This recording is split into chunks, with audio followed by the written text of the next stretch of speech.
الحمد لولیہ والصلاة والسلام علی نبی وآلہ وصحبہ وبارک وسلم. قال اللہ تعالی وتبارک فی القرآن المجید والفرقان الحمید. بسم اللہ الرحمن الرحیم.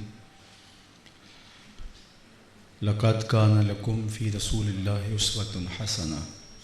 صدق اللہ مولانا العظیم. حمد و تعریف و توصیف اللہ جل مجدہ الکریم کی ذات بابرکات کے لیے، جو خالق کائنات بھی ہے اور مالک شش جہات بھی. اللہ جل وعلا کی حمد و ثناء کے بعد رسول رحمت، شفیع معظم، نبی محتشم، حضور ختم المرتبت صلی اللہ علیہ وآلہ وسلم کے حضور ناز میں اپنی عقیدتوں، ارادتوں اور محبتوں کا خراج پیش کرنے کے بعد صدر مجلس حاضر، عالی مرتبت، مہمانان محتشم، ذی وقار، ممبران بار، شرکائے مجلس حاضر، السلام علیکم ورحمۃ اللہ وبرکاتہ. سیرت النبی صلی اللہ علیہ وآلہ وسلم کے عنوان سے آج کی یہ تقریب انعقاد پذیر ہوئی، اور مجھے اور آپ کو اس بات کی ضرورت ہے کہ ہم آقا کریم علیہ السلام کی سیرت عملی طور پہ اپنے اندر جذب کریں اور ہمارا طرز حیات، انداز معاشرت آقا کریم کی سیرت کے سانچے میں ڈھل جائے. عمل کا آغاز آگہی سے، علم سے ہوتا ہے، تو ایسی مجالس کا انعقاد اس شعور کو پیدا کرنا ہے جس سے ہماری زندگیوں میں خوبصورتیاں اور جمال پیدا ہوتا ہے. اس بات میں تو کوئی دوسری رائے نہیں ہے کہ آقا کریم علیہ السلام کی سیرت انسانیت کی رہنمائی کے لیے، لوگوں کے لیے ضابطۂ عمل کے طور پہ، ہدایت کی منزلوں تک پہنچانے کے لیے رہنما اصول کے طور پہ موجود ہے. اور یہ سیرت حضور علیہ السلام کے ایک ایک عمل سے، حضور کے طرز زندگی اور انداز معاشرت سے ہمارے تک پہنچی ہے. کائنات میں آپ کو کوئی دوسرا ایسا شخص نہیں ملے گا جس کی زندگی اس طرح محفوظ ہو، موجود ہو، مدون ہو، جس طرح ہمارے آقا و مولا کی زندگی کا ایک ایک گوشہ محفوظ بھی ہے اور ہمارے سامنے سند کے ساتھ پہنچا ہے. اور کسی شخص کی زندگی کے بارے میں سیرت کسی بھی شخص کی حالت اصلی کو کہتے ہیں. حضرت موسیٰ علیہ السلام کے لیے جب جادوگر آئے اور انہوں نے رسیاں پھینکی، تو پھر جب وہ اپنی اصلی حالت پر آئیں دوبارہ، تو وہاں قرآن نے اس کے لیے سیرت کا لفظ استعمال کیا ہے. تو سیرت اولا، پہلی حالت میں وہ رسیاں پلٹ آئی، تو کسی شخص کی اصلی حالت اس کی سیرت کہلاتی ہے. تو کسی کی اصلی حالت اس کے قریبی دوستوں سے معلوم ہوتی ہے. کسی شخص کی اصلی حالت اس سے بھی زیادہ آپ معلوم کرنا چاہیں تو اس کے اہل خانہ سے معلوم ہوتی ہے. اور پھر اہل خانہ جو برجستہ جملے بولتے ہیں، وہ عکس ہوتا ہے اس شخص کی سیرت کا اور اس شخص کی زندگی کی حقیقی حالت کا. اب آئیے آقا و مولا حضور ختم المرتبت صلی اللہ علیہ وآلہ وسلم کی سیرت کا اگر ہم عکس دیکھنا چاہیں تو یہ ایک بہت بڑا عنوان ہے، لیکن میں آپ کو اس پہلو سے سیرت کا ایک مختصر جائزہ دینا چاہتا ہوں. جب پہلی وحی کا نزول ہوتا ہے تو آقا کریم علیہ الصلاۃ والسلام پر نزول قرآن کے اثرات مرتب ہوتے ہیں. تو ظاہر ہے قرآن نے خود کہا کہ اگر یہ کتاب ہم پہاڑوں پہ نازل کر دیتے تو وہ بھی خشیت الہی سے ریزہ ریزہ ہو جاتے۔ تو یہ سینہ محمدی تھا جو اس کو سہار گیا۔ پہاڑ بھی، چٹانیں بھی، زمین کی چوڑی چھاتی بھی اس کو برداشت کرنے کی سکت نہیں رکھتی تھی، سب نے انکار کر دیا۔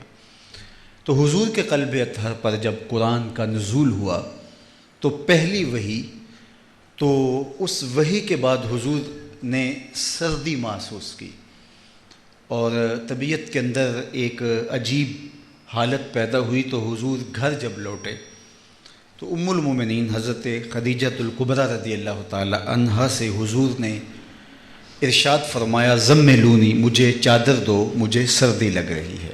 اور پھر جو وہاں ہوا وہ کہانی ان کے سامنے رکھی۔ تو اس وقت حضور کی طبیعت پر ایک کیفیت تھی اور حضور سردی کی وجہ سے اس کو محسوس کر رہے تھے۔ تو ام المومنین حضرت خدیجۃ الکبریٰ رضی اللہ تعالی عنہا نے حضور کو ان لمحوں میں جو تسلی آمیز کلمات کہے وہ برجستہ تھے، اور حضور کی سیرت کا اگر آپ عکس دیکھنا چاہیں تو اس رنگ کے اندر آپ دیکھ سکتے ہیں۔ تو انہوں نے حضور کو کہا، کلا واللہ لا یخزیک اللہ ابدا انک لتصل الرحم وتحمل الکل وتکسب المعدوم وتقری الضیف وتعین علی نوائب الحق۔ حضور علیہ السلام کو تشفی دیتے ہوئے، تسلی دیتے ہوئے عرض گزار ہوئی کہ آپ بالکل نہیں گھبرائیے گا، آپ کا رب آپ کو کبھی بھی تنہا نہیں چھوڑے گا، آپ کا رب آپ کو کبھی بھی پریشان نہیں ہونے دے گا۔ کیوں؟ اس لیے کہ آپ 5 خوبیوں کے مالک ہیں۔ ان 5 خوبیوں کو برجستہ بیان کیا، اور یہ حضور کی سیرت کا خلاصہ ہے۔ اور برجستگی سے بیان کرنا یہ نمایاں حضور کی سیرت کے عنوان تھے جو انہوں نے اس وقت بیان کی۔ دیکھیے، میں آپ کے سامنے موجود ہوں، آپ نے مجھے کہا کہ آپ نے اس موضوع پہ بیان کرنا ہے، تو میں پھر کسی شخصیت کے بارے میں کچھ کہنا چاہوں گا تو میں لفظ ترتیب دے لوں گا، کوئی مضمون اپنے ذہن کے اندر مرتب کر لوں گا۔ تو اس مرتب شدہ مضمون کو رکھنا آسان بھی ہوتا ہے، اور اس میں آپ تکلف سے بھی کام لے سکتے ہیں۔ کسی شخصیت کے حوالے سے بات کرنی ہوتی ہے تو اس کے کچھ وصف ڈھونڈ لیے جاتے ہیں اور پھر ان پہ بات کی جاتی ہے۔ لیکن برجستہ جب کسی کے بارے میں کوئی بات کی جاتی ہے تو وہ بات ہوتی ہے جو بہت زیادہ نمایاں ہوتی ہے۔ کسی شخص کا اچانک تذکرہ چھیڑ دیا تو پھر اس شخص کے حوالے سے فوراً آپ کی زبان سے جو باتیں نکلتی ہیں وہ اس کے نمایاں وصف ہوتے ہیں۔ لیکن جب آپ اس کا گہرا مطالعہ کرتے ہیں، اس کے بارے میں سوچ بچار کرتے ہیں، تو پھر اور سارے پہلو بھی اچھل کے آتے ہیں جو عمومی طور پہ نگاہوں میں نہیں ہوتے۔ اب جب حضور نے کہا کہ انی خشیت نفسی، تو کہا کہ مجھے اپنی جان کا اندیشہ ہے، تو اس وقت انہوں نے برجستہ جو لفظ کہے وہ یہ تھے، کلا واللہ لا یخزیک اللہ ابدا۔ ایک تو یہ بات کہ آپ کا رب آپ کو پریشان نہیں ہونے دے گا، اور دوسری بات انہوں نے جو حضور کے نمایاں اوصاف کا ذکر کیا، جو حضور کی سیرت کے نمایاں پہلو نکھر کے ہمارے سامنے آتے ہیں، وہ یہ فرمایا، انکا لتصل الرحم۔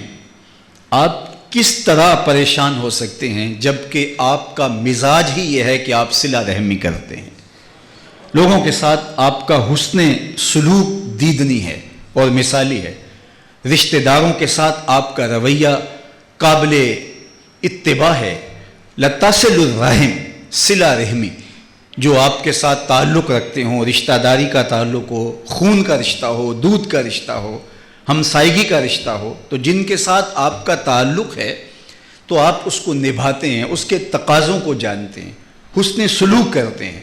بلکہ حضور علیہ السلام نے ایک رہنما اصول دیا کہ جو شخص یہ چاہے کہ اس کے رزق میں برکت ہو اور اس کی عمر میں اضافہ ہو، اور یہ ہر شخص چاہتا ہے، جو شخص یہ چاہے کہ اس کے رزق میں برکت ہو اور اس کی عمر میں اضافہ ہو، فرمایا وہ صلہ رحمی کیا کرے، لوگوں کے ساتھ حسن سلوک کیا کرے، رشتہ داروں کے ساتھ رویہ خوبصورت رکھے۔ بعض اوقات ہم یہ کہتے ہیں کہ اس کا رویہ میرے ساتھ یہ ہے تو پھر میں بھی یہ رکھوں گا، بلکہ ہمارے تو پنجاب کا کلچر یہ ہے کہ اینٹ کا جواب پتھر دیں گے، تو یہ کوئی بات نہیں ہے۔ کسی نے اچھا سلوک کیا اور آپ اس کے ساتھ بھی اچھا سلوک کرتے ہیں تو یہ تو اس کی اچھائی کا بدلہ ہے، یہ آپ کا کوئی بڑا پن نہیں ہے۔ آپ کا امتحان اس وقت شروع ہوتا ہے جب کوئی آپ کے ساتھ رویہ اچھا نہیں رکھتا اور پھر اس کے باوجود آپ کے ساتھ رویہ اچھا رکھتے ہیں، اس کو معاف کر دینے کا جذبہ رکھتے ہیں، سب سے بہتر اور افضل صدقہ کون سا ہے؟ اگر آپ یہ سوال کریں تو اس کا جواب یہ ہوگا، سب سے افضل صدقہ وہ ہے جو ناراض رشتہ دار کو دیا جائے۔ جو رشتہ دار آپ سے ناراض ہے، ہر وقت آپ کی ٹانگیں کھینچنے کی کوشش کرتا ہے، آپ کو نقصان پہنچانے میں لگا رہتا ہے، اب وہ مشکل میں آ گیا اور اس نوبت تک جا پہنچا کہ اب اس کی زندگی کا رشتہ قائم رکھنے کے لیے اس کو صدقے کی ضرورت آن پڑی۔ اب آپ اس لمحے میں سوچتے ہیں کہ یہ تو میرا دشمن ہے، اور ہمارے ہاں کہا جاتا ہے کہ شریک تو جتنا توڑ دیا جائے، جتنا اس کو کمزور کر دیا جائے اتنا ہی بہتر ہے۔ اب وہ جو شریک ہے، اور یہ بھی ہمارا ایک شریک کا معنی بگاڑ کے ہم ایک مفہوم بنا لیا ہے، حالانکہ شریک شرکت سے ہے۔ شریک کہتے ہیں جو آپ کے دکھ درد میں شریک ہے، آپ کے جو ہے وہ مال میں شریک ہے، وراثت میں شریک ہے۔ بلکہ ہمارے فقہاء نے اس پر گفتگو کی ہے، جو قتل خطا ہے، کسی نے قصداً عمدن قتل نہیں کیا ہے تو اب اس کا قصاص تو نہیں ہوگا، تو اس کو اس کی دیت دینا پڑے گی۔ تو اگر وہ دیت نہ دے سکے، اس کے پاس اتنی مالی استطاعت نہیں ہے کہ وہ دیت ادا کر سکے، لیکن بہرحال اس سے قتل ہو گیا، تو پھر اس کی دیت اس کے یہ شریک دیں گے۔ یہ وہ قریبی رشتہ دار اکٹھا کر کے جمع کر کے، چونکہ اس کے شریک ہیں، اور اگر شریک کوئی برا لفظ ہوتا تو پھر بیوی کو شریکہ حیات کیوں کہا جاتا؟ تو شریک ہو یا شریکہ ہو، یہ ایک تو محبت کا لفظ تھا، شرکت سے تھا، لیکن عمومی طور پہ ہمارے ہاں یہ لفظ اس کے متضاد معنی میں استعمال ہوتا ہے، اور شریک دشمن اور مخالف جو ہر موقع پر اس طاق میں لگا رہے کہ میں نے اس کو نقصان پہنچانا ہے، اس کو شریک کہا جاتا ہے۔ تو ہمارے اس معنی میں جو شریک ہو اور جو ہر وقت نقصان پہنچانے کے درپے ہو، اگر وہ کبھی کمزور ہو جائے تو ہماری آرزو ہوتی ہے کہ گرتی ہوئی دیوار کو ایک دھکا اور دے دیا جائے تاکہ اس کا وجود ہی مٹ جائے، اور اس کی اذیت، اس کی غربت، اس کی پریشانی سے لذت حاصل کی جاتی ہے کہ اب شریک اذیت میں ہے اور دکھ میں ہے۔ لیکن سب سے افضل صدقہ، سب سے اشرف صدقہ وہ ہے جو مجبور مخالف رشتہ دار کو دیا جائے۔ کیوں؟ اس لیے کہ اس میں نفس شامل نہیں ہوگا۔ نفس کبھی بھی نہیں چاہے گا کہ ایسے شخص کو کھڑا کیا جائے پاؤں پہ جو اس کا ہی مخالف ہے، لیکن چونکہ وہ کمزور ہے، اس کے بچے بلک رہے ہیں اور وہ غربت سے نڈھال ہے، پھٹا پرانا لباس ہے، بچے سکول جانے سے قاصر ہیں، تو اب اگر آپ اس کی مدد کرتے ہیں، آپ کو یہ یقین بھی ہو کہ وہ کھڑا ہو کے پھر میرے مخالف کھڑا ہوگا، لیکن آپ یہ سب کچھ اللہ کی رضا کے لیے کر رہے ہیں۔ تو فرمایا جو شخص یہ چاہے کہ اس کے رزق میں برکت ہو اور اس کی عمر میں برکت ہو تو وہ صلہ رحمی کرے۔ یہ کسی بھی معاشرے کا جمال ہے، چاہے وہ کفر کا معاشرہ کیوں نہ ہو۔ آج دنیا کے اوپر جو معاشرتیں اور جو قومیں ایک پرامن زندگی گزار رہی ہیں، وہ صلہ رحمی کے اصولوں کو اختیار کیے ہوئے ہیں۔ میں ایک جگہ پہ گیا تو وہاں اتنا پرامن ماحول تھا، تو جب جہاں کہیں جانا ہوتا ہے تو وہاں کے لوگوں سے پوچھتے ہیں، تو انہوں نے کہا کہ یہاں اگر کبھی کوئی سختی آ جائے، کوئی جس کو مسلمان عذاب الہی کی صورت کہتے ہیں، اور یہ اس کو عذاب الہی تو نہیں مانتے، لیکن حالات ایسے ہوں، سبزہ اس قدر نہ ہو، بارشیں نہ ہو رہی ہوں، تو باقاعدہ یہ لوگ بیٹھتے ہیں اور پھر بیٹھ کر کے یہ سوچتے ہیں کہ کسی طبقے پہ ظلم تو نہیں ہو رہا جس کے نتیجے کے اندر ہم اذیت اور سختی کے اندر مبتلا ہیں، حتیٰ کہ پھر جانوروں پر بھی کہیں ظلم ہو رہا ہو۔ باقاعدہ جو ان کے جو محکمہ جات ہیں ان سے وہ رپورٹ طلب کرتے ہیں، تو پھر اور یا کہیں کسی طبقے پر کوئی زیادتی ہو رہی ہو تو پھر اس کے لیے آسانیاں پیدا کرتے ہیں، تو اللہ تعالیٰ بھی ان کی پھر مدد فرماتا ہے۔ تو کسی ایک شخص پر بھی ظلم ہو رہا ہو، زیادتی ہو رہی ہو، سختی ہو رہی ہو، تو معاشرتوں کو اس کی سزا کاٹنی پڑتی ہے۔ یہ بات ذہن میں رکھیے گا کہ والدین کی نافرمانی اور ظلم، اس کی سزا آخرت میں تو ملتی ہی ملتی ہے، دنیا میں بھی ضرور ملتی ہے۔ کچھ جرم ایسے ہیں جن کی سزا آخرت پہ ہے، دنیا پہ جو ہے وہ اس کی ڈور بہت ڈھیلی کر دی جاتی ہے، لیکن وہ شخص جو والدین کا بے ادب ہے، گستاخ ہے، آپ اس پہ نشان لگا لیں، ساری زندگی آپ اس کو رسوا ہوتے دیکھیں گے. اور اس شخص پہ بھی نشان لگا لیں جو والدین کا فرما بردار ہے، آپ اس کی پگڑی کے کلس کو کبھی نیچا ہوتے نہیں دیکھیں گے. اور جو شخص ظالم ہے، چاہے وہ کتنا ہی طاقتور کیوں نہیں ہے، اس کے ہاتھ کتنے ہی لمبے کیوں نہیں ہیں، آپ اس کو ایک دن ضرور ذلیل ہوتے دیکھیں گے. اور جو عدل و انصاف سے امور زندگی نبھاتا ہے، آپ کبھی بھی اس کو بے چین مضطرب نہیں دیکھیں گے، طمانینت دیتا ہے. تو عدل، انصاف. بلکہ آپ مجھے اگر یہ پوچھیں کہ اسلام کا دوسرا نام کیا ہے، تو میں کہوں گا اسلام کا دوسرا نام نظام عدل ہے. الملک یدوم بالکفر ولا یدوم بالظلم. ملک کفر کے ساتھ تو قائم رہ سکتے ہیں، لیکن ظلم کے ساتھ قائم نہیں رہ سکتے. اب حضور علیہ السلام نے نوشیرواں عادل کی تعریف کی ہے اور کہا کہ میں عادل کے زمانے میں ہوا ہوں. حالانکہ وہ مومن نہیں تھا، مسلمان نہیں تھا، لیکن اس کے عدل کی وجہ سے اس کی تعریف کی ہے. تو عدل جہاں ہوگا وہاں خیر ہوگی. تو معاشروں کے اندر ظلم سے روکا جائے اور ظلم کے مقابلے میں صلہ رحمی کے فروغ کے لیے کوشش کی جائے. اور اللہ کے محبوب کے جو نمایاں اوصاف ہیں، اور میں آپ کو یہ بتاؤں کہ یہ سیدہ خدیجہ الکبریٰ حضور کے وصف بیان کر رہی ہیں. آج حضور نبوت کا اعلان کرنے جا رہے ہیں، اس سے قبل کی زندگی ان کے سامنے ہے. تو یہ 40 سال پہلی زندگی کی سیرت کا عکس تھا جس کا خلاصہ انہوں نے رکھا. اور سب سے پہلے جو لفظ کہے وہ یہی تھے، اِنَّكَ لَتَصِلُ الرَّحِمَ. آپ کس طرح پریشان ہو سکتے ہیں جب آپ صلہ رحمی کرتے ہیں، لوگوں کے ساتھ آپ کا سلوک اچھا ہے، لوگوں کے ساتھ آپ کا رویہ اچھا ہے. اور صلہ رحمی کے اندر آپ کے ماں باپ بھی آتے ہیں، آپ کی بیوی بھی آتی ہے، آپ کے بچے بھی آتے ہیں. بلکہ جو کمائی کر کے تم بیوی کے منہ میں رکھتے اس کو بھی صدقہ کہا گیا ہے. بلکہ یہاں ایک قدم میں اور بڑھوں اور آپ سے عرض کروں کہ کسی شخص کی سیرت جس طرح اس کی بیوی سے بہتر کوئی نہیں جانتا، سیرت اس کی حالت اصلیہ کو کہتے ہیں، تو بالکل انسان اپنے گھر کے اندر بالکل اپنی اصلی شکل میں ہوتا ہے. اسی طرح صلہ رحمی کے حوالے سے بھی انسان کی پہچان کرنی ہو تو وہ دیکھنا پڑے گا کہ وہ اپنے اہل خانہ کے ساتھ کیسا ہے. بہت سارے لوگ ہیں گاہک سے ہنس ہنس کے بول رہے ہوتے ہیں، وہ اپنے کاروبار کے اندر بڑے میٹھے ہوتے ہیں، لیکن گھر جا کے فرعون بن جاتے ہیں، متکبر بن جاتے ہیں. ان کا رویہ بڑا تلخ ہوتا ہے، انہیں پتہ ہے کہ اس کے ساتھ جو بھی رویہ رکھوں تو یہ کیا کر سکے گا. اور میرے اور آپ کے آقا و مولا نے یہاں ایک رہنما اصول دیا، خیرکم خیرکم لأہلہ وأنا خیرکم لأہلی. تم میں سے بہتر وہ ہے جو اپنے اہل خانہ کے ساتھ بہتر ہے، اور میں تم میں سب سے زیادہ اپنے اہل خانہ کے ساتھ بہتر ہوں. حضور کا جب وصال ہوتا ہے تو حضور کے نکاح میں 9 ازواج تھیں. تاریخ پڑھیں، ایک کو بھی حضور پہ کوئی شکایت نہیں، بلکہ کہا مالک میں نے عدل و انصاف سے کام لیا. اللہ اکبر، عدل و انصاف سے کام لیا، انصاف سے کام لیا. اور آقا کریم علیہ الصلوۃ والسلام کا یہ طرز اپنی ازواج کے ساتھ اور ان کے ساتھ حسن سلوک اور ان کے ساتھ محبتوں کا انداز، یہ سیکھنے کا ہے.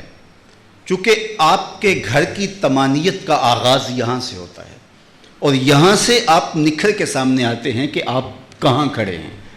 رویوں کی تلخی، آپ کے ساتھی کا آپ کے ساتھ رویہ یا مزاج متفاوت بھی ہو سکتا ہے، آپ کا اور اس کا تعلیمی فرق بھی ہو سکتا ہے، اور بہت سارے معاملات بھی ہو سکتے ہیں. لیکن اس کے باوجود آپ اس کے ساتھ متکبرانہ رویہ نہیں رکھیں گے، اس کو اس کے نفسیات کے مطابق جو ہے وہ اس کو آپ رکھیں گے، لیکن اس پہ ظلم نہیں کریں گے، اس پہ زیادتی نہیں کریں گے.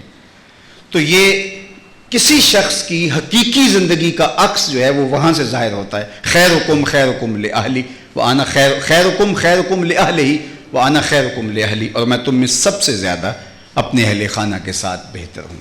ام المومنین سیدہ عائشہ رضی اللہ تعالی عنہا حضور کی سیرت کے اس پہلو کو بیان کرتے ہوئے ارشاد فرماتی ہیں کہ حضور کا ہمارے ساتھ جو رویہ تھا اور جو طرز زندگی تھا وہ اتنا دل آویز تھا کہ ایک دن آقا کریم علیہ السلام تشریف لائے اور میں آب خورے میں پانی لے رہی تھی. تو حضور نے مجھے دیکھا اور دیکھ کر کے کہا عائشہ تھوڑا سا پانی میرے لیے بھی چھوڑنا. تو میں نے پانی چھوڑ دیا تو حضور نے میرے ہاتھ سے پیالہ لیا، پینے لگے تو پھر رک گئے اور پھر مجھ سے مخاطبت کرتے ہوئے فرمایا عائشہ ذرا بتانا تم نے ہونٹ کہاں لگائے تھے. میں وہاں ہونٹ رکھ کر کے پانی پینا چاہتا ہوں. مجھے بتاؤ اگر یہ رویہ ہو تو زندگی کتنی خوبصورت ہوگی. تو اگر صلہ رحمی کی ڈیٹیل میں بھی آپ جائیں تو اس میں بھی سب سے پہلے جو ہے وہ بیوی کے ساتھ آپ کا رویہ کیسا ہے. اگرچہ ماں کے حقوق فائق ہیں، اس میں کوئی شک نہیں ہے، لیکن وہاں انسان بہرحال ادب کے تقاضوں کو قدرے نبھاتا ہے، لیکن یہاں وہ سمجھتا ہے کہ میں اس کے اوپر فائق ہوں، جو چاہوں کروں، یہ کیا کر سکتی ہے. تو وہاں ماں کے باب میں انسان کا امتحان نہیں ہوتا، اس کا امتحان جو ہے وہ بیوی کے باب میں ہوتا ہے. تو اس لیے حضور نے یہ رہنما اصول دیا، خیرکم خیرکم لأہلہ وانا خیرکم لأہلی. تو سب سے پہلی بات حضور کے اوصاف کا ذکر کرتے ہوئے ام المومنین نے کہا انک لتصل الرحم. دوسری بات وتحمل الکلہ، جس کا کوئی بوجھ اٹھانے والا نہیں ہے اس کا بوجھ آپ اٹھاتے ہیں. یہ دوسرا وصف ہے حضور کا. معاشرے کے اندر اللہ تعالیٰ نے لوگوں کو متفاوت رکھا ہوا ہے، دولت کے اعتبار سے بھی، صحت کے اعتبار سے بھی، اختیارات کے اعتبار سے بھی. اور ہر شخص اگر خود غرض ہو جائے کہ مجھے اپنے سے غرض ہے تو پھر معاشرتیں خوبصورت نہیں ہو سکتی. تو حضور کی زندگی کا جو نمایاں وصف تھا وہ ایک سے جڑے ہوئے دو وصف ہیں. انک لتصل الرحم وتحمل الکلہ وتکسب المعدوم. دو باتیں کی یہاں. ایک تو آپ جس کا کوئی بوجھ اٹھانے والا نہیں اس کا بوجھ آپ اٹھا لیتے ہیں، اور دوسری بات کہی وتکسب المعدوم، اور جس کا کوئی کمانے والا نہیں ہے اس کی ضرورت کے لیے آپ کماتے ہیں. اللہ نے جس کو اس کی ضرورت سے زیادہ دیا ہے تو وہ اس نقطے کو سمجھنے کی کوشش کرے کہ مجھے زیادہ کیوں دیا گیا ہے. جن جانوروں کے دودھ صرف ان کے بچے پی سکتے ہیں، کتیا کے کتنے بچے ہوتے ہیں، اس کا دودھ جائز نہیں ہے اس لیے کہ اس کا دودھ صرف اپنے بچوں کی کفایت کرتا ہے، لیکن بھینس کا دودھ اس کی ضرورت سے زیادہ رکھا گیا ہے، اس کے بچے کی ضرورت سے، لہٰذا اس کو حلال کر کے لوگوں کے نفع کے لیے عام کیا گیا. تو جس کو زیادہ دیا گیا ہے اس کی اپنی ضرورت یا اس کے بچوں کی ضرورت سے، تو اس کے اوپر لازم اور واجب ہے کہ وہ اس کو دوسروں تک اس کے نفع کو پہنچائے. یہ بات ذہن میں رکھیے کہ جب ہم کاروبار کرتے ہیں، کوئی ملازمت کرتے ہیں یا کوئی مزدوری کرتے ہیں، زراعت کرتے ہیں، تو 3 نیتوں کا استحضار ضروری ہے. اور ان 3 نیتوں کے ساتھ جب ہم رزق کماتے ہیں تو وہ رزق حلال کی شرط کے ساتھ ہو تو وہ عین عبادت ہے. حلال کی شرط کے ساتھ ہم جب رزق کماتے ہیں تو پہلی نیت اپنے آپ کو سوال سے بچانا ہے. یہ ہم کمائی کر رہے ہوں، ملازمت کر رہے ہوں، کاروبار کر رہے ہوں تو ہماری نیت کے ساتھ یہ چیز جڑی ہو کہ ہم اپنے آپ کو، چونکہ ہماری ضروریات تو ہیں تو ہم سوال سے اپنے آپ کو بچائیں. دوسری بات، جو ہمارے زیر کفالت لوگ ہیں ہم ان کی ضرورت کو پورا کریں. بوڑھے والدین ہیں، بہن بھائی ہیں، اولاد ہے، تو ان کی ذمہ داری ہمارے کندھوں پہ آتی ہے جب تک وہ بالغ نہیں ہو جاتے اور کمانے کے قابل نہیں ہو جاتے. تو ہم ان کی ضرورت کو پورا کریں اور اچھے طریقے سے پورا کریں. یہ 2 چیزیں عموماً ہمیں مستحضر بھی ہوتی ہیں، لیکن یہ 2 ضرورتیں ہماری تھوڑے پیسوں سے بھی پوری ہو جاتی ہیں، لیکن ہم اس کے باوجود بھی آگے بڑھتے ہیں. تو تیسری ضرورت، تیسری نیت کا استحضار ہو اور اس کو ساتھ جوڑ لیں، وہ یہ کہ اللہ مجھے میرے اور میرے زیر کفالت لوگوں کی ضرورت سے زیادہ دے تو میں معاشرے کے ان لوگوں کی مدد کروں گا جو کسی وجہ سے کما نہیں سکتے، اپاہج ہیں، کمزور ہیں، یا ان کی وہ کثیر العیال ہیں اور ان کی کمائی ان کی ضرورت کو پورا نہیں کرتی تو میں ان کی مدد کروں گا. یہ 3 نیتیں اگر مستحضر ہوں تو آپ جو رزق کماتے ہیں وہ رزق عین دین ہے، وہ رزق اللہ کی قربت کا ذریعہ ہے. وہ دکان پہ بیٹھ کے کما رہے ہیں، وہ تجارت کر رہے ہیں، ملازمت کر رہے ہیں، وہ آپ کا عین دین ہے. لیکن اگر نیت ان 3 نیات سے ہٹ کے آگے ہو گئی، عیش و عشرت کی آرزو پیدا ہو گئی کہ دولت زیادہ ہوگی تو میں اس طرح کی زندگی گزاروں گا، تو وبال جاں بن گئی. رزق حرام نہ بھی ہو، رزق حلال بھی ہو. اسی طرح اپنے وہ جس کو ہم شریک کا لفظ بولتے ہیں، اپنے رشتہ داروں میں نمایاں ہونے کی آرزو کہ میں ان سے نمایاں ہو کے تفاخر کر سکوں، تو یہ آرزو یہ رزق کی برکت کو اور رزق کے اندر جو طمانینت اور سکون ہے اس کو زائل کر دے گی. تو 3 نیتوں کے ساتھ، تو اس میں 3 نیت لوگوں سے جڑی، تیسری نیت لوگوں سے جڑی ہے کہ میں معاشرے کے کمزور لوگوں کی مدد کر سکوں، رشتہ داروں سے شروع ہوں اور آخر تک. تو یہ حضور علیہ السلام کی تجارت ہے، حضور کی زندگی ہے. تو اس کا جو نقشہ بیان کیا حضرت ام المومنین نے وہ یہ تھا، وَتَحْمِلُ الْكَلَّ وَتَقْسِبُ الْمَعْدُومَ، جس کا کوئی بوجھ اٹھانے والا نہیں، اس کا بوجھ آپ اٹھاتے ہیں. اور وہ کہانی آپ نے سنی ہے کہ وہ ایک بڑھیا گھر کا سامان باندھ کے دروازے کے تھڑے پر رکھ کر کے بیٹھی تھی. اس نے سنا تھا مکے میں کوئی جادوگر آیا ہے اور لوگوں کے دھرم لوٹ لیتا ہے. اس نے کہا شہری چھوڑ جاتے ہیں. تو حضور کا ہی گزران ہوا تو دیکھا کہ بڑھیا گھر کے تھڑے پر سامان باندھ کے گٹھڑی باندھ کے بیٹھی ہے. تو پوچھا کیا ماجرا ہے؟ اس نے کہا کہ یہ میرے سر پہ رکھوا دو، میں شہر چھوڑ کے جا رہی ہوں. تو حضور نے جب وہ گٹھڑی کو ہاتھ ڈالا تو وہ وزنی تھی اور بڑھیا کو دیکھا کہ وہ نحیف ہے، کمزور ہے. تو کہا اگر تم کہو تو جہاں تم چاہو وہی نہ چھوڑاؤں. اس نے کہا یہ تو بتیجے کمال مہربانی ہوگی. خیر حضور نے وہ گٹھڑی اٹھا لی اور اس کے ساتھ چلتے رہے. راستے میں گفتگو بھی ہوتی رہی. اس نے کہا مکہ ام القریٰ ہے، بستیوں کی ماں ہے، کبھی نہ اس شہر کو چھوڑتی، لیکن چھوڑ اس لیے رہی ہوں کہ میں ساری زندگی بتوں سے وفا پر بسر کی ہے. سنا ہے یہاں کوئی جادوگر آیا ہے، جس کو دیکھتا ہے اس کی جادو بری نگاہوں کا اثر اس پہ ہو جاتا ہے اور وہ اپنا دھرم چھوڑ دیتا ہے. تو میں نے فیصلہ کیا کہ کہیں ایسا نہ ہو کہ میری اس سے ملاقات ہی ہو جائے شہر میں رہتے ہوئے. تو زندگی گزار دی وفا پر، تو کہیں آخری زندگی خراب نہ ہو جائے. تو میں اپنے میکے دیس جا رہی ہوں. مکے کو چھوڑنے کو جی نہیں چاہ رہا تھا، لیکن میں اپنے دھرم کو بچانے کے لیے سب کچھ کر رہی ہوں. میں ہوتا تو گٹھڑی وہیں پھینک دیتا کہ تو جو ہے وہ میرے عقیدے کے خلاف بات کرتی ہے. اللہ اکبر، میرے اگر مسلک کے خلاف بات کرتی تو میں اس کو وہیں چھوڑ دیتا. لیکن اللہ کے محبوب تھے حضور نے کوئی اس کو نہیں کہا کہ وہ جس پر تم الزام دھر رہی ہو وہی تمہاری گٹھڑی اٹھا کے جا رہا ہے. حضور خاموشی کے ساتھ اس کے ساتھ چلتے رہے اور اس کے شکوے اور اس کی باتیں سنتے رہے. جب منزل پہ پہنچے اس کو گٹھڑی سپرد کی، واپس پلٹنے لگے تو اس بڑھیا نے کہا بیٹے چلتے ہوئے مجھے نام ہی بتا جاؤ. لوگ پوچھیں گے مکہ چھوڑ آئے ہو تو میں کہوں گی کہ وہاں ایک جادوگر آیا ہے. تو مکے کے بارے میں میرے میکے گاؤں کے لوگوں کی رائے کوئی اچھی نہیں رہے گی، لیکن میں انہیں یہ بتاؤں گی اگر وہاں جادوگر رہتا ہے تو ایسے سونے جوان بھی رہتے ہیں، ایسے ہمدرد انسان بھی رہتے ہیں. میرے سے غرض بھی نہیں تھی اور میرا سامان اٹھایا اور یہاں تک پہنچا گیا. تو حضور نے فرمایا کہ بڑھیا جس جادوگر سے تو بھاگ کے آئی ہے وہ تیرے سامنے ہی تو کھڑا ہے. اس نے کہا سچ سے آپ ہی محمد ہیں؟ فرمایا ہاں میرا نام ہی محمد ہے. اس نے کہا اچھا اگر آپ محمد ہیں تو آپ کا جادو میرے اوپر چل گیا ہے، تیری تک کے دعویٰ میں مرید ہو گئی. پھر حضور کی غلامی میں آتی ہے تو وَتَحْمِلُ الْكَلَّ، لوگوں کے بوجھ اٹھاتے ہیں. دیکھیے آپ کسی کو اپنا عقیدہ ٹھونس نہیں سکتے. آپ کسی سے کسی کے کام آئیے، پھر وہ آپ کو پوچھے گا جس نے اتنا سونا عقیدہ بتایا ہے وہ مذہب کون سا ہے. جب پھر اس کو اپنا مذہب بتائیں گے کہ میرا مذہب اسلام ہے تو پھر کافر بھی کلمہ بول کے محمد عربی کا غلام بنے گا. تو ہم کہتے ہیں کہ بس تم کلمہ پڑھو تم مسلمان ہو جاؤ. یہ بات نہیں ہے. میرے اور آپ کے آقا و مولا کی کل زندگی جو حضور اس دنیا پہ گزاری ہے وہ 63 برس ہے، اور حضور کے ذمے کام کیا تھا؟ غلبہ دین. هو الذی ارسل رسولہ بالہدی ودین الحق لیظہرہ علی الدین کلہ. تمام ادیان پہ دین اسلام کو غالب کرنا ہے. اور اس کے لیے وقت کتنا دیا گیا ہے؟ 63 سالہ کل زندگی ہے. 40 سال زندگی گزر گئی، 3 سال کے بعد اعلان کیا. 40 سال کے بعد اعلان کیا، بقیہ 23 سال بچتے ہیں.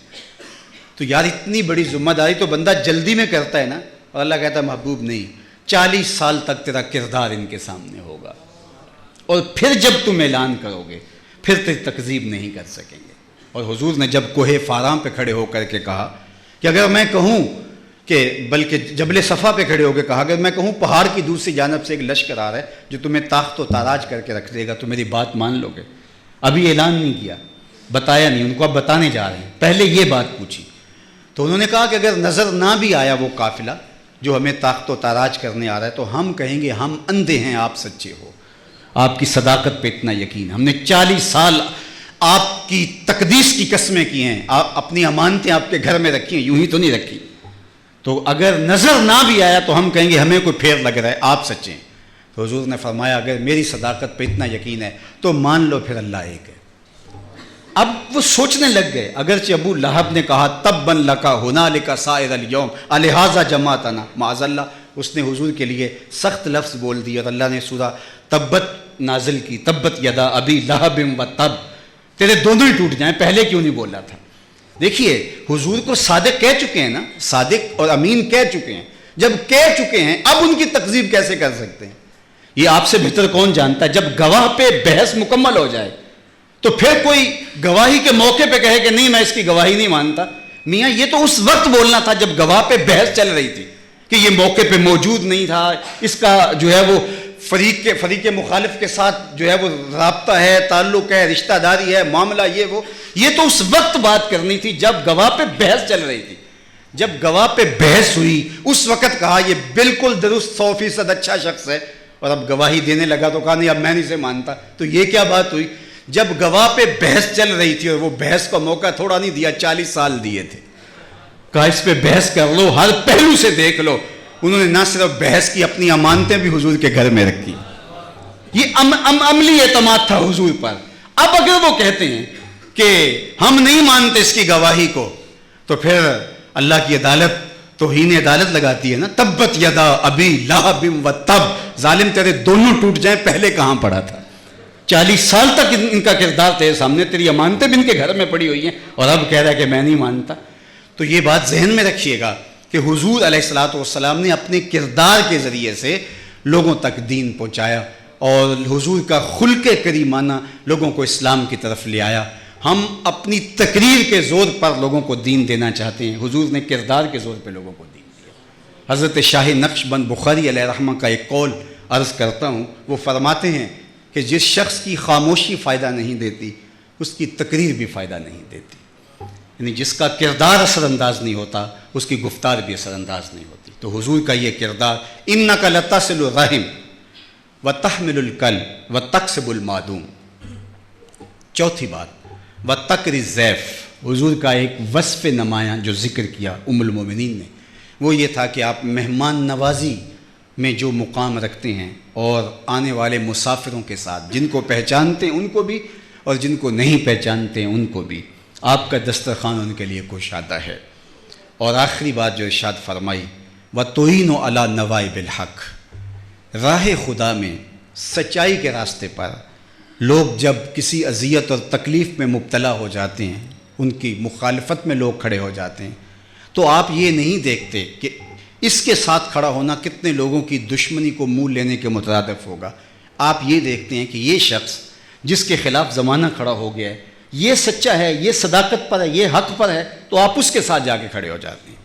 عمومی طور پہ ہمارے معاشرے میں آج کل کی روش یہی ہے کہ لوگ کہتے ہیں ہمیں کیا لگے، ہم کسی کی مصیبت کے اندر اپنے آپ کو کیوں مبتلا کریں۔ جب معاشرے کے اندر یہ فکر نشو و نما پا جاتی ہے کہ ہم کسی کے معاملے کے اندر دخل اندازی کر کے، کسی کے معاملے کے اندر پڑھ کے اپنے آپ کو پریشان کیوں کریں، وہ نپٹے جس کے اوپر پڑی ہے، ہمیں کیا لگے۔ تو جب ہر بندہ یہ کہنا شروع کر دیتا ہے ہمیں کیا لگے، تو پھر پورا معاشرہ اس کی لپیٹ میں آتا ہے۔ میرے اور آپ کے آقا و مولا حضور ختم المرتبت صلی اللہ علیہ وآلہ وسلم نے اس کی ایک خوبصورت مثال دی کہ لوگ سمندری سفر میں ہیں اور ہر شخص نے اپنی اپنی جگہ طے کی ہے کشتی میں، جہاز میں، کہ یہ میری جگہ، یہ میری جگہ ہے، اور اپنی موج میں کسی سے جو ہے وہ مارز بھی نہیں ہوتے اور چلتے چلے جا رہے ہیں۔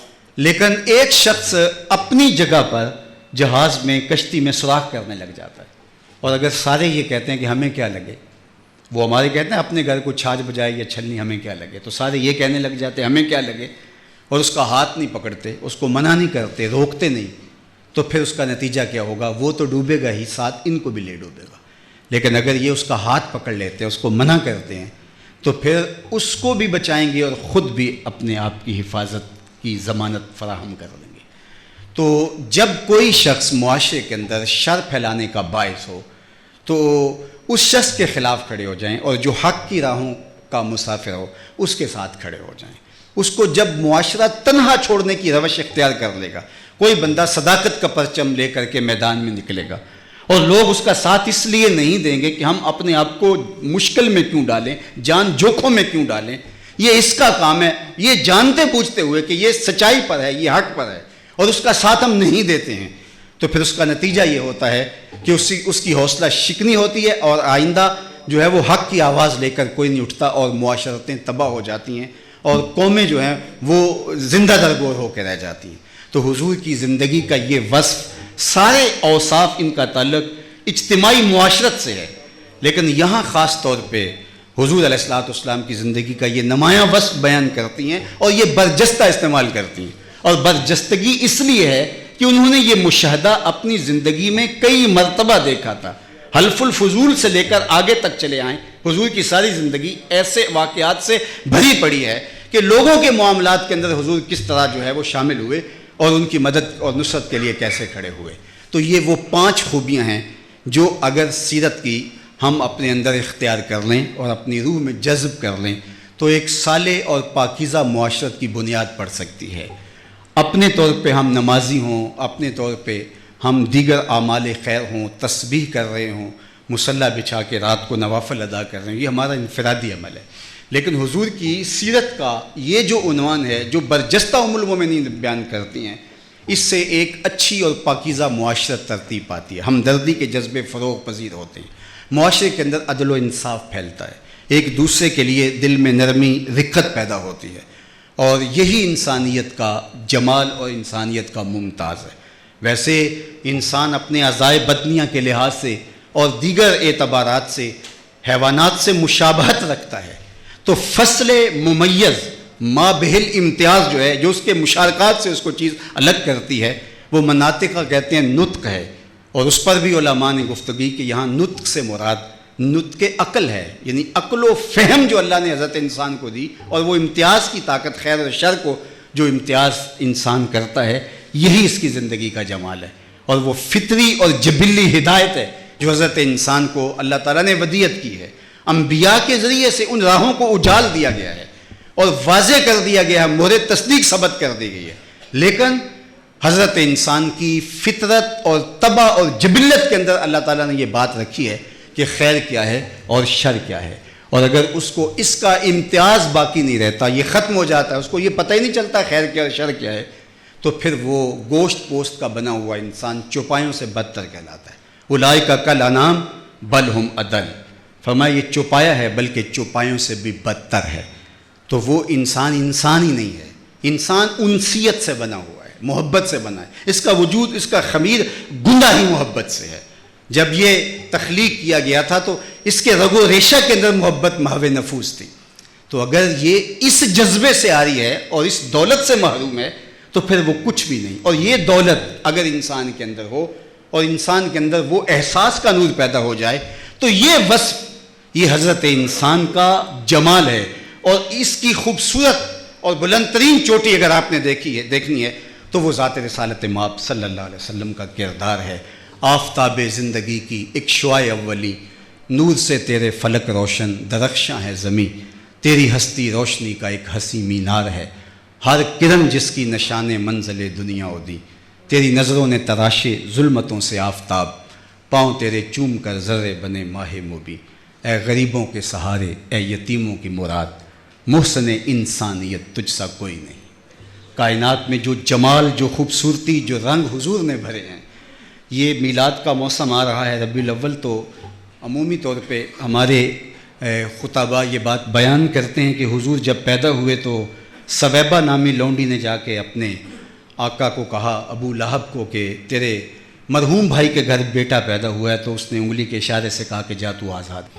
تو پھر بعد میں حضرت عباس بن عبد المطلب رضی اللہ تعالیٰ عنہ سے مروی روایت جو عمدۃ القاری شرح صحیح بخاری میں امام عینی نے لکھی ہے کہ خواب میں دیکھا تو کہا کہ سنا کیا معاملہ ہے.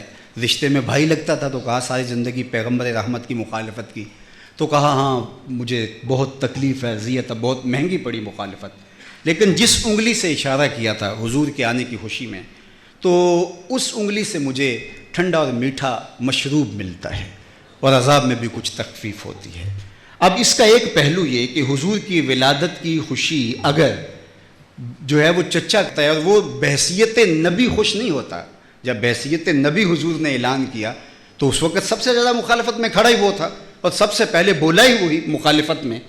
لیکن بطور بھتیجا بھی خوشی کی تو پھر بھی محرومی نہیں ہوئی. تو جو امتی اپنے آقا کے لیے مسرتوں کا اظہار کرے تو اس کو کیا ملے گا.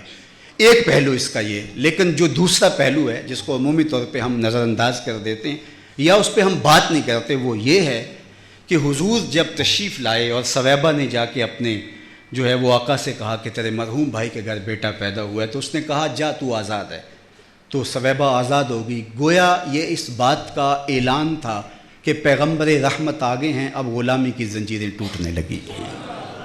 اور پھر حضور نے اتنے طریقے دیے غلام آزاد کرنے پہ، قسم توڑ بیٹھو تو غلام آزاد کرو، جب تک غلام موجود رہے حکم دیا جو خود کھاتے انہیں کھلاؤ، جو خود پہنتے ہو انہیں پہناؤ، ان کو جو ہے وہ اپنے بھائی کی طرح ہی سمجھو، حسن سلوک کے ساتھ پیش آؤ، ان کے ساتھ جو ہے وہ ان پر ایسا بوجھ نہ ڈالو کہ جو وہ اٹھا نہ سکے۔ یہ سب کچھ چیزیں عطا کی اور پھر ترغیب دی، اور قسم توڑ بیٹھو تو غلام آزاد کرو، کفارہ قتل میں غلام آزاد کرو، کفارہ زہار میں غلام آزاد کرو، ویسے روزہ توڑ بیٹھو تو غلام آزاد کرو۔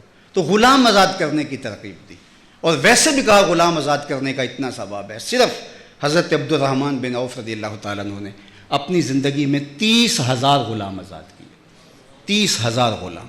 آج دنیا کے اوپر غلامی اگر موجود نہیں ہے تو یہ انسانیت کے حقوق کے چارٹر کا کمال نہیں ہے، یہ محمد عربی کے قدموں کا کمال ہے، یہ حضور کی تعلیمات کا کمال ہے کہ آج دنیا سے غلامی مٹ گئی، اور آج دنیا کے اوپر جو ہے وہ اس معنی میں غلامی نہیں رہی، ورنہ کہ غلام تو اتنا بدتر تھا کہ آقا کا جوتا بھی اگر اس کے اذن کے بغیر اٹھاتا تو آقا اس پہ بھی کوڑے مارتا تھا، تو نے میرے جوتے کو اٹھانے کے لیے مجھ سے اذن کیوں نہیں لیا، مجھ سے پوچھا کیوں نہیں، اور اس پہ کوڑے اس کو مارے جاتے۔ غلامی کیا ہے؟ ذوق حسن و زیبائی سے محرومی، جسے زیبا کہیں آزاد بندے ہے وہی زیبا۔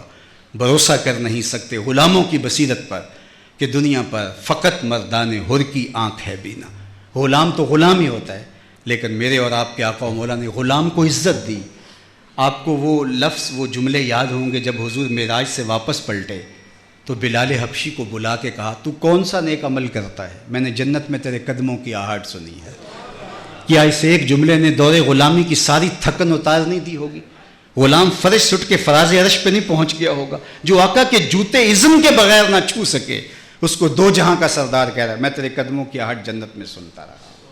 تو یہ تھا وہ حضور کا دیا ہوا نظام، یہ تھی وہ حضور کی سیرت کے نمایاں پہلو۔ آج میں اور آپ اگر حضور سے محبت کرتے ہیں تو ہم دیکھیں ہمارا کردار کیسا ہے۔ ہماری گفتار کو نہیں تولا جائے گا، ہمارے کردار کو تولا جائے گا، اور اس میں ہمارا کوئی نقشہ سامنے آ جائے گا، ہم کس طرح کے عاشق رسول ہیں، ہم کس طرح کے محب رسول ہیں۔ لیکن ہماری زبان دم دم حضور کا نام پکارتی ہو، لیکن ہم لوگوں کے حقوق پامال کر رہے ہوں، لوگوں کے حق غصب کر رہے ہوں، لوگوں سے زیادتی، ظلم، جور و جبر کر رہے ہوں، انسانیت کو ذبح کر رہے ہوں، اونچ نیچ اور تفریق جس کو مٹانے کے لیے حضور آئے تھے وہ ہمارے رویوں میں موجود ہو۔ ہم اپنے اہل خانہ کے ساتھ اپنا رویہ جو ہے وہ ایسا رکھیں کہ شرمناک ہو، اور ہم معاشرے کے اندر جو ہے وہ برائی اور بدی کے فروغ کی ضمانت بن جائیں اور ذریعہ بن جائیں۔ تو مجھے بتائیے کہ ہم کیا وہ کہلا سکتے ہیں کہ جن کو حضور سے محبت کرنے والا کہا جا سکتا ہے؟ آقا کریم علیہ الصلوۃ والسلام نے جب وضو کیا تو وضو کا پانی صحابہ نے زمین پہ نہیں گرنے دیا، اور ہاتھوں پہ لے کر کے اپنے منہ پہ ملا، سہا اٹھائیے۔ حضور نے فرمایا کہ صحابہ تمہیں اس بات پر کس نے ابھارا کہ تم میرے وضو کے پانی کو زمین پہ نہیں گرنے دیتے؟ تو ظاہر ہے حضور نے اس کا حکم تو نہیں دیا تھا، ان کی محبت کا تقاضا تھا۔ تو فرمایا کہ ما حملکم، تمہیں اس بات پر کس چیز نے ابھارا کہ تم میرے وضو کے پانی کو زمین پہ نہیں گرنے دیتے؟ تو انہوں نے کہا اللہ اور اس کے رسول کی محبت نے۔ تو حضور نے اس کا جو جواب دیا، اس کی نفی نہیں کی، یہ ٹھیک اس نے جو کیا، لیکن حضور نے فرمایا جو چاہتا ہے اللہ اور اس کے رسول سے محبت کرے، اور ساتھ یہ چاہتا ہے کہ اللہ اور اس کے رسول بھی اس سے محبت کریں، وہ صلہ رحمی کرے اور ہمسایوں کے حقوق کا خیال رکھے۔ تو تمہارا یہ عمل یہ اپنی جگہ، لیکن اس بات کا بھی خیال رکھنا کہ ہمسایوں کے حقوق غصب نہ ہوں، اور صلہ رحمی جو ہے وہ تم سے جو ہے وہ دور نہ ہو۔ اللہ ہمیں حضور کی سیرت کا نور اور جمال عطا فرمائے، اور زندگیوں میں یہ اجالے ہمیشہ رہیں، دہر کو سیرت سرکار سکھا دی جائے، سنگ باری کرے کوئی تو اسے دعا دی جائے۔ اللہ ہمیں حضور کی محبتوں کے اجالوں میں زندگی دے۔ وآخر دعوانا